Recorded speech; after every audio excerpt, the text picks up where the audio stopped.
জামালপুর জেলা কারাগারে গতকাল আনুমানিক 1টার সময় বন্দীদের দুই গ্রুপের মধ্যে বিদ্রোহ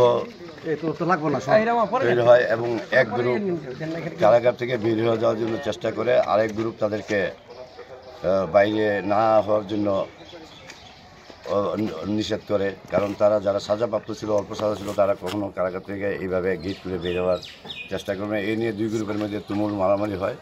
আমার 13 জন কারারক্ষীর মধ্যে 3 জন কারারক্ষী মুমূর্ষু অবস্থায় বর্তমানে ময়মনসিংহে চিকিৎসাধীন আছে। আমি নিজেও বাসায় ফ্রেশ জুস তৈরি করতে আমার আছে ভিশন ব্লেন্ডার। ভিশন ব্লেন্ডার, জীবনে আধুনিকতা।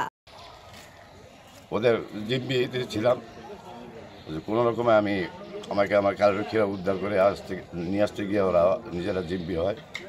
পরবর্তীতে দুই গ্রুপের মধ্যে তুমুল সংঘর্ষে আপনারা জানেন যে 5 জন বন্দী নিহত হয় এবং আরও 5 জন বন্দী গুরুতর অসুস্থ হয়, যাদেরকে রাতেই সদর হাসপাতালে চিকিৎসার জন্য প্রেরণ করা হয়েছে এবং বর্তমানে লাশ এবং অন্য যে গুরুতর আহত বন্দীরা চিকিৎসাধীন অবস্থায় সদর হাসপাতালে আছে। 5 জন গতকালই এবং আজকে হাসপাতালে চিকিৎসাধীন অবস্থায় আরেকজন মারা গেছে বলে আমি জানতে পারি। মারা গেছে কিভাবে? দুই গ্রুপে তুমুল মারামারি, অনেকে ওয়াল টপকে পালানোর চেষ্টা করছে এবং আমরাও অনেক ফাঁকা ফায়ার করছি, ওয়াল থেকে টপকে নিচে পড়ছে। আর কীভাবে মারা গেছে এটা পোস্টমর্টম এবং সুরতার করলে বোঝা যাবে। আমরা লাশ ময়নাতদন্তের জন্য মর্গে দিয়েছি। আইন শৃঙ্খলা বাহিনী কয়টা নাগাদ ভিতরে প্রবেশ করছে?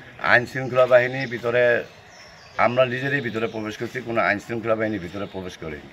কারণ ওরা অল্প 30-35 জন বন্দী এই বিদ্রোহটা করে, অন্য সাধারণ বন্দীদেরকে মারধর করে।